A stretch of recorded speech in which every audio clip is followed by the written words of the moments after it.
Imagine being remembered not for your ideas, not for your dreams, not even for the life you lived, but for the hundreds of children you were forced to father. 200, maybe more. Not out of love, not by choice, but because your body was used as a tool, a machine, a piece of property. This isn't the twisted plot of some gothic novel. It's history. It happened to a man named Jose Florencio Pata Seca, an enslaved giant whose life became a cruel experiment in the industrial breeding of human beings. His story forces us to confront one of the darkest, most disturbing chapters of slavery, a chapter many history books leave in the shadows. The name Pata Seca means dry foot, an almost mocking nickname given to him by others in bondage. He stood more than 7 feet tall, with legs so long and feet so large that he seemed otherworldly. But instead of being seen as extraordinary for who he was, his body was reduced to one thing: profit. He was born in Brazil, a land where slavery lasted longer than in almost any other nation, only abolished in 1888. And long before the word freedom was ever whispered in his direction, his master saw in him something terrifyingly valuable. Not his humanity, not his intelligence, but his potential to reproduce. You see, by the early 1800s, the world had begun to move, however slowly, toward ending the transatlantic slave trade. Britain and the United States banned the importation of enslaved Africans in 1808. At first, this might sound like a step forward, a victory for morality, but it didn't end slavery. It simply shifted its cruelty into another form. Plantation owners in the Americas, especially in booming agricultural economies, were desperate for more labor. Cotton, rice, and sugar were fueling global empires, and yet disease, malnutrition, and relentless work ensured that enslaved populations were shrinking.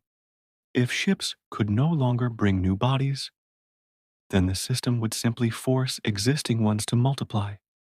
This is where men like Pata Seca came in. Plantation owners began to treat human beings as self-replicating assets. Women were forced into pregnancies again and again, their lives and health disregarded. And towering men, men who looked strong, imposing, and capable of producing children deemed valuable, were taken aside and used as breeding stock. It was calculated, systematic. Think about what that means. Imagine growing up and never knowing your father, not because he didn't want to know you, but because he wasn't allowed to. Imagine being a man like Pata Seca, watching children born of your own blood disappear into the distance, never to return, never to call you by name. For the enslaved, family bonds were intentionally broken because family gave people strength, identity, and hope. Slaveholders understood this, and so they worked tirelessly to erase it. It's estimated that around 30% of the modern population of Santa Eudoxia in Brazil's São Carlos district can trace their lineage back to Pata Seca. That's nearly 1 in 3 people, all descended from a man who never had the chance to be a father to most of his children. He was used as a human stud, forced to produce offspring on an industrial scale, while never being allowed the dignity of knowing them. But behind the statistics, behind the shocking number of children, lies the human cost. The women chosen for this system endured endless cycles of childbirth, often in poor health, their bodies breaking down under the strain. The children they bore were stripped from them, sometimes before they could even walk. Brothers and sisters were scattered across distant plantations, never knowing one another. And all the while, the system carried on, hidden behind the polite language of agriculture and commerce, masking unspeakable suffering in the pursuit of profit. Before we continue deeper into Pata Seca's story, I want to ask you something. These are the stories history often tries to bury, the stories that are painful to hear, but necessary to remember. If you believe these stories should be told, if you believe the voices of the past deserve to be heard, I'd ask you to take a moment to subscribe. It helps keep history alive, especially the chapters that others would rather forget, because the story of Pata Seca is far from over. His life would stretch beyond the walls of enslavement into a Brazil on the cusp of change. He would be given land, start a family he could finally call his own, and yet the ghosts of the hundreds of children he was forced to father would never leave him.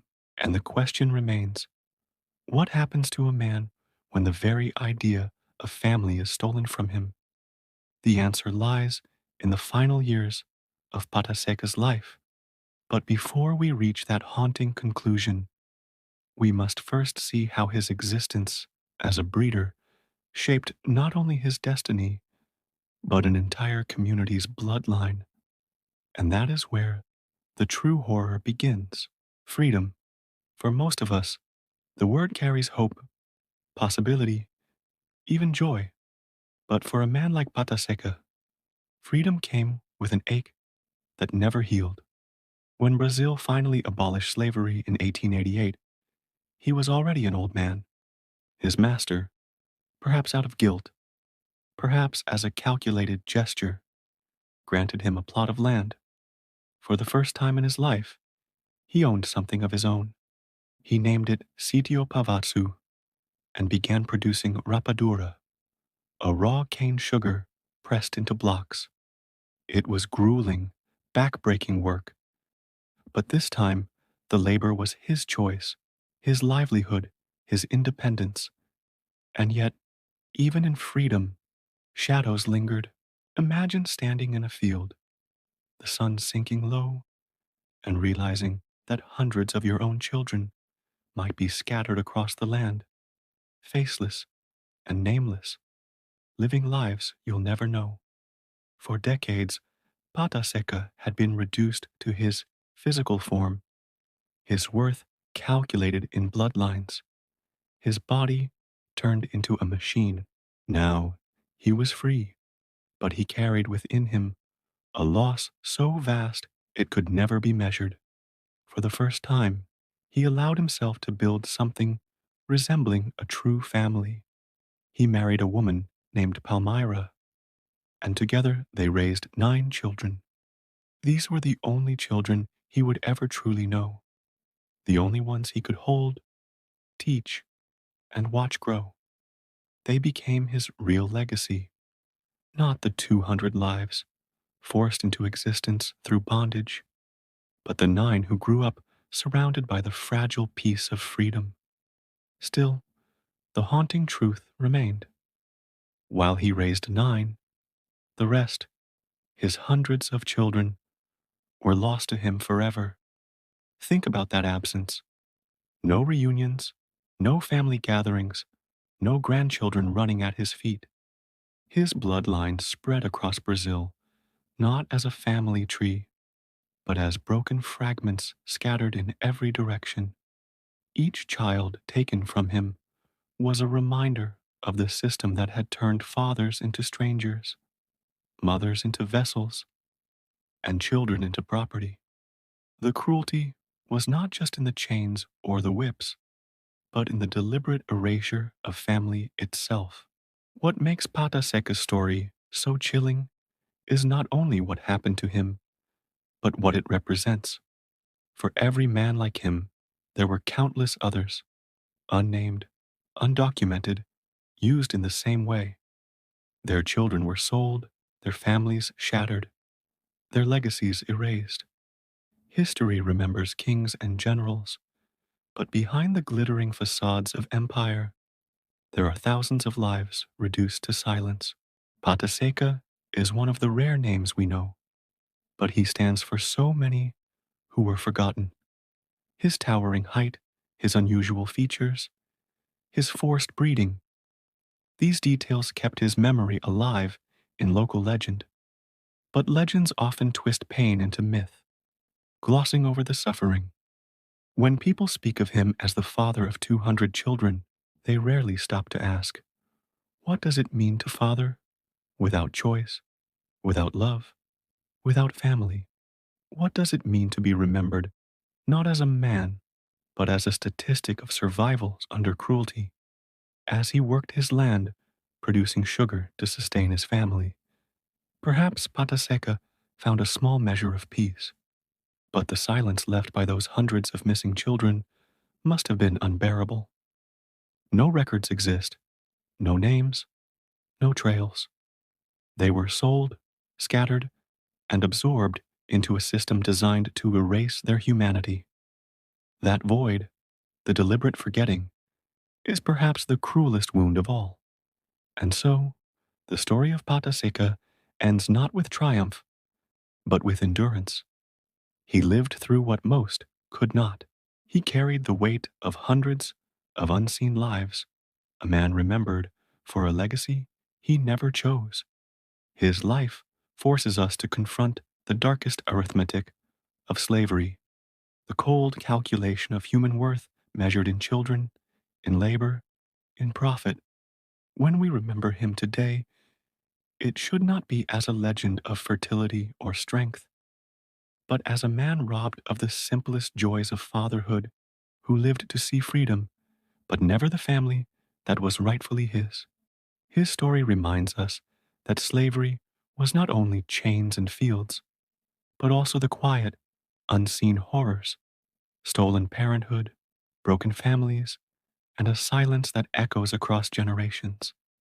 And now, I leave you with this thought. If Pata Seca could stand before us today, what would he say about the hundreds of children he never knew? What would he say about being remembered not for who he was, but for what was taken from him? Let me ask you, when you hear this story, what do you feel? Sadness? Anger? Disbelief? Share your thoughts below, because the only way to honor lives like Pata Secas is to remember them and to speak their names where history tried to erase them.